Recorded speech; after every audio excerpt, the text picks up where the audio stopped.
Equity मैं नवल किशोर जी आपके पास आऊंगी। किशोर तिवारी जी बहुत देर से हाथ उठा रहे हैं, बोले किशोर तिवारी जी क्या है टेक इस पर? आप लोग भी बड़े खुश हैं कि बहुत अच्छा किया सरकार ने, आज तो सत्ता पक्ष विपक्ष सबके एक जैसे सुर हो गए। किशोर तिवारी जी, हम लोगों को बहुत कम ऐसा नसीब मिलता है जब सारे नेता एक जैसे जुबान में अपनी बात करें। किशोर तिवारी जी।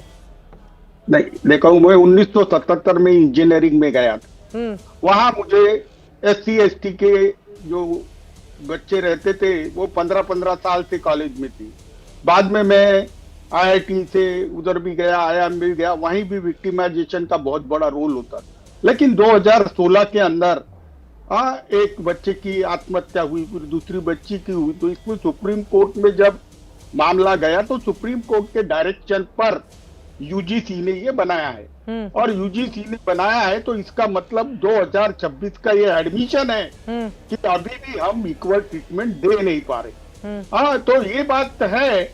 और UGC के अंदर अगर कोई आपत्ति है तो जो धर्मेंद्र प्रधान है वो आक्षेप दूर कर दे सवर्णों के। लेकिन मुझे ये बात में अच्छा लगा कि SC ST के लिए कोई एक्ट बीजेपी लेके आई है। लेकिन ठाकुर और पंडित को गुस्सा आ गया, तो अब ठाकुरों को पंडितों का आक्षेप सुन लेना चाहिए सरकार ने, क्योंकि उन्होंने तो वोट दिया। ये तो हिंदू हिंदू करके वोट ले लिए उनसे, वो नाराज है, वो नाराज है, एक बात है। लेकिन सत्य तो ये है, सत्य तो है कि और इसमें खाली ठाकुर पंडित नहीं है किशोर तिवारी जी, इसमें जितनी जनरल कैटेगरी के लोग हैं वो सब शामिल हैं। इसमें कायस्थ भी हैं, इसमें उत्तर प्रदेश के गुप्ता जो भी सामान्य श्रेणी में आता है वो सब इसमें शामिल है। किशोर तिवारी जी नहीं, एक देखो चित्रा जी, में मुझे ऐसा लग रहा है कि ये बीजेपी ने ये एक्ट लाने के बाद जो आग लगी है तो उसमें सब बीजेपी के ही पदाधिकारी इधर उधर दिख रहे हैं। कहीं तो बीजेपी के विधायक है, कहीं सांसद भी है। वो सब सवर्ण जाति के हैं और सवर्णों के अधिकार के लिए बीजेपी लड़ रही है। तो ये वोटों का ध्रुवीकरण करने के हिसाब से है क्या, मुझे मालूम नहीं। उत्तर प्रदेश में चुनाव आने वाले हैं उसको देख के है क्या, मालूम नहीं। लेकिन मैं एक बात चित्रा जी यहाँ क्लियर कर रहा हूं कि UGC के अंदर पिछले 12 साल में सारे RSS के लोगों को प्राचार्य और वाइस चांसलर बनाया गया है।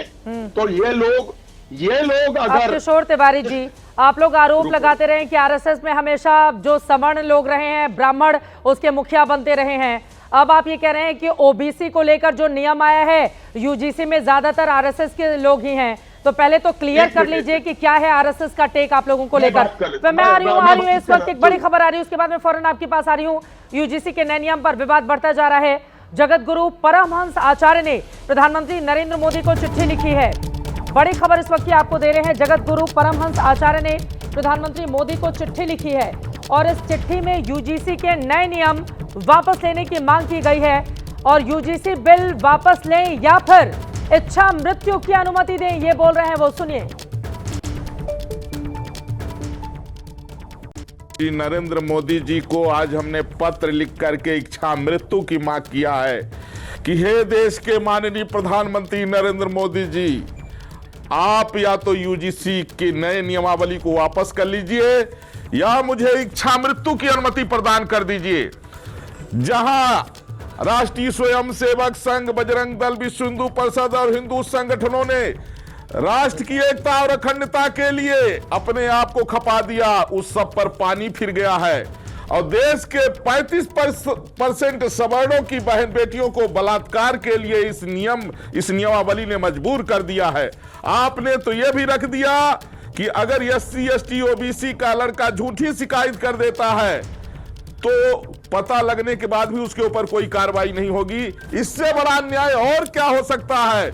मोदी जी कृपा करके इसको वापस ले लीजिए, नहीं तो मुझे मरने के लिए अनुमति प्रदान करिए। लगातार इसको लेकर एक वर्ग का विरोध बढ़ता हुआ चला जा रहा है। नवल किशोर यादव जी, मंडल कमंडल की पॉलिटिक्स सबसे ज्यादा हम सब ने बिहार में देखी है। अब देखिए कमंडल वाले मंडल की राजनीति पर अपनी पकड़ मजबूत कर रहे हैं ये बिल लाकर, तो आप लोगों के लिए तो परेशानी ही बढ़ेगी नवल किशोर यादव जी। परेशानी तो उन लोगों को पड़ेगी जिनको समानता से दिक्कत है या दुश्मनी है, और ये पहली बार नहीं है। 1977 में मुंगेरी लाल रिपोर्ट के आधार पे जब कर्पूरी ठाकुर ने लागू किया था तो सदन के अंदर में भाजपा के लोगों ने उनके माँ बहन को गाली दिया था। ये कोई छुपी हुई बात नहीं है। 1990 में जब वीपी सिंह ने मंडल कमीशन लागू किया तो जो लोग कहते थे कि राजा नहीं फकीर है, देश का तकदीर है, वो लोग कहे कि राजा नहीं रंक है, देश का कलंक है। तो जब संवैधानिक आधार पर मंडल कमीशन लागू हुआ तो विचारों में ऐसे परिवर्तन हो सकते हैं। तो आज सिर्फ देखिए उद्देश्य क्या है, मैंडेट क्या है इसका? मैंडेट तो है ना कि समानता को बढ़ावा देना है। इससे आपको क्या दिक्कत है या किसी को क्या दिक्कत है जो कोई सड़क पे है? दिक्कत नहीं नंबर है। एक, हाँ, बिल्कुल। झूठे आरोप आप लगाकर चले जाएंगे, मैं साबित नहीं कर पाऊंगी, आपके ऊपर कोई मामला दर्ज नहीं होगा। नवल किशोर यादव जी, दिक्कत इस बात को लेकर है, जो जनरल छात्र है उठकर कुछ भी आप लोग बोल देंगे जिनके ऊपर आरोप लग रहे हैं, और वो बेचारा साबित कर। इतना भेदभाव को बढ़ावा मत दीजिए नवल किशोर जी। और आप ये कह रहे हैं मोदी जी ही देश के नए मसीहा हैं, नवल किशोर यादव जी बोल रहे हैं। नए मसीहा लेकर आ गए, यूजीसी का नया बिल, बहुत अच्छा काम कर लिया। देखिए ये आप बोल सकते हैं, मैं नहीं बोल सकता हूँ। क्यों नहीं बोल सकते? आप यही बोल रहे हैं, यही बोल रहे हैं। नहीं बोल सकते हैं। हाँ, क्यों आप ही लोगों को बोलने की इजाजत होगी क्या? आप सुनिएगा तब ना समझिएगा। बोलिए बोलिए, समझ ही नहीं हुआ आप लोगों को देख के। आप तो पहले से ही समझे हुए समाज के हैं, आप कहाँ समझिएगा? आपको तो लगता है कि आप मेरिट से आए हैं। हाँ, बिल्कुल मेरिट से आई हूँ, इसमें मुझे कोई कंफ्यूजन नहीं है। आपको भी नहीं रखना चाहिए, आपको भी नहीं रखना चाहिए।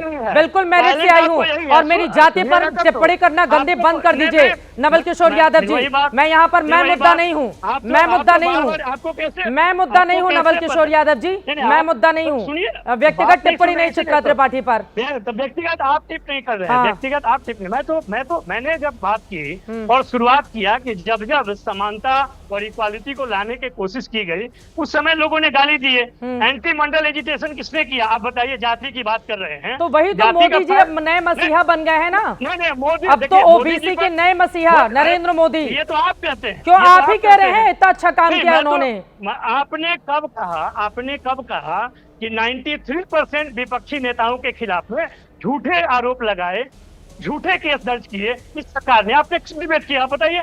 आप बहुत उस समय से बात कर रहे हैं, टैलेंट की बात कर रहे हैं। मेरिट की हत्या का डिबेट 1990 में होता है, और ईडब्ल्यूएस में मेरिट की हत्या पर आपने क्यों नहीं डिबेट किया कि जब आरक्षण होगा तो मेरिट की हत्या हो जाएगी? एक तरफा डिबेट नहीं चलेगा ना। कोई कहीं तो एक लेवल प्लेइंग फील्ड बनाइएगा।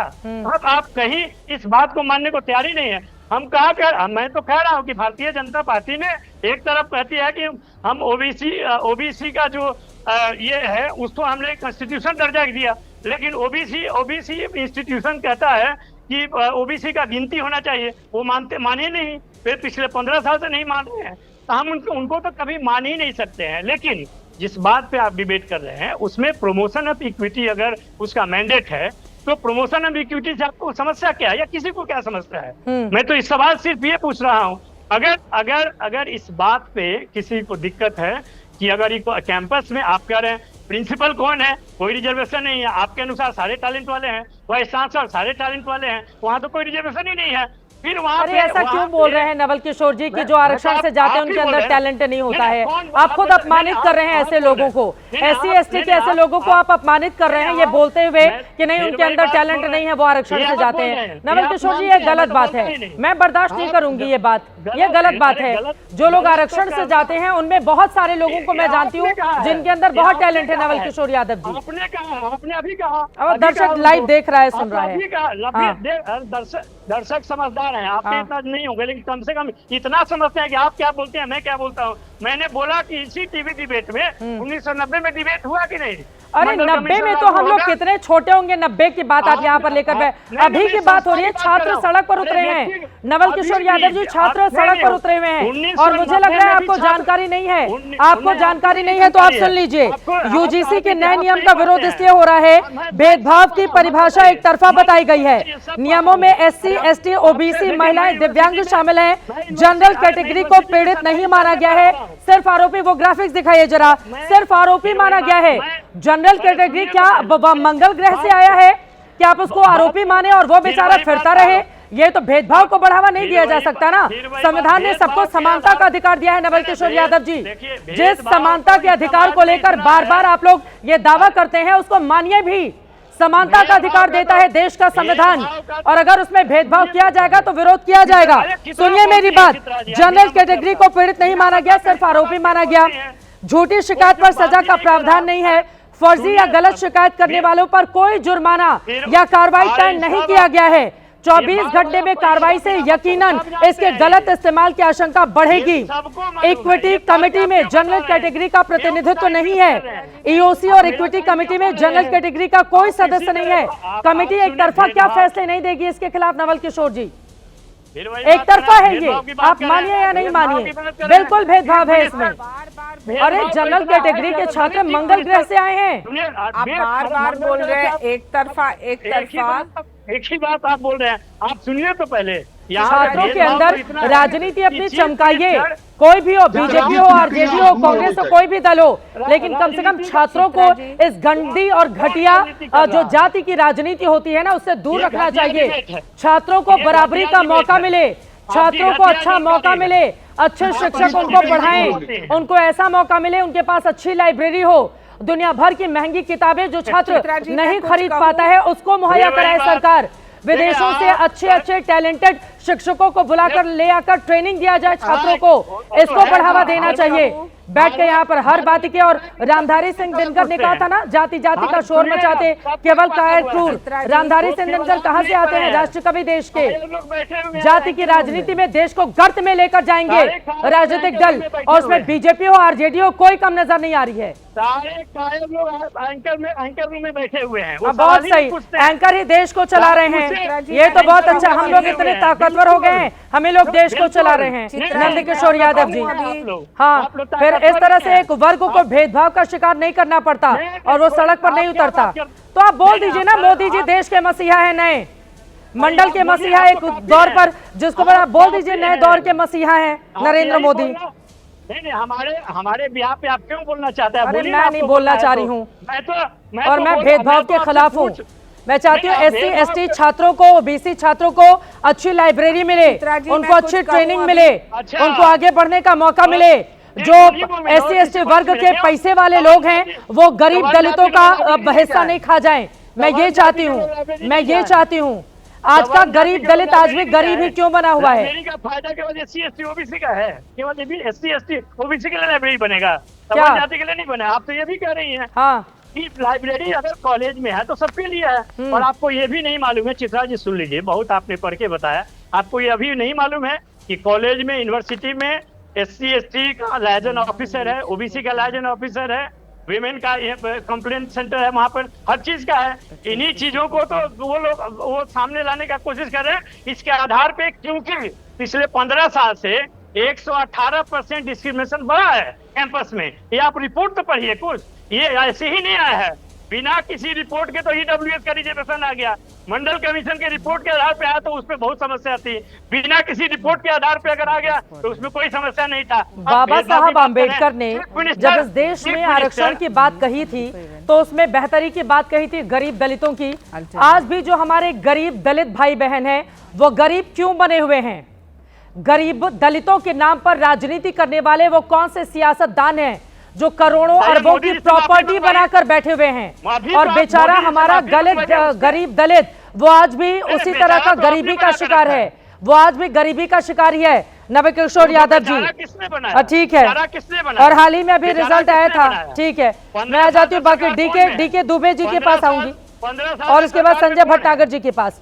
डीके दुबे जी सरकार में कौन है बताइए तो? हाँ, 15 ही साल हो गए कम से कम। ये तो इसके लिए तो आपको उसकी जरूरत नहीं पड़ती ना। 15 साल नहीं हुए महाराज, 15 साल नहीं हुए। 15 साल अरे 15 गिनती तो ठीक कर लीजिए नवल किशोर जी। तो आप तो प्रोफेसर हैं, कहीं पढ़ाते हैं, 11-12 साल को 15 साल पढ़ाते होंगे, भगवान ही मालिक है आपके छात्रों का। नवल किशोर यादव, 14 में आई सरकार, 26 में इनको 15 साल की दिखाई दे रही है सरकार। अरे ये सरकार 29 तक है, समझ में आता है? गिनती तो कम से कम सही बोलिए, 26 में है गिनती, तो बोलिए 26 में है। आप ही ने सिखाया है ना गिनती, स्कूलों पर, कॉलेजों पर आप ही का पता है, आप ही ने पढ़ाया है गिनती।